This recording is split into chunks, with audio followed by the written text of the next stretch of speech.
Okay, so attacks on ADCS can really be broken down into three categories, I would say. The first one being exploitation of a misconfigured template, the other one being used as an attack chain, in particular for NTLM relay attacks. And then there's also exploitation of default templates that came from Microsoft.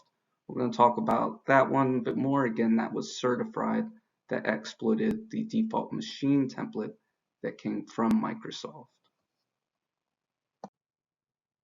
Okay, so the first attack path that we're going to discuss is called Escalation 8. In essence, Escalation 8 is actually an attack chain where an attacker coerces a machine using something like Petit Patam and then relays that authentication over to your ADCS CA that has web enrollment enabled. Essentially, the attacker is then able to obtain the NTLM hash of the DC machine account. Okay, so what does this look like? Well, attacker machine A here uses something like Petit Patam against server B, let's just call that a domain controller, and coerces the authentication back to the attacker's machine.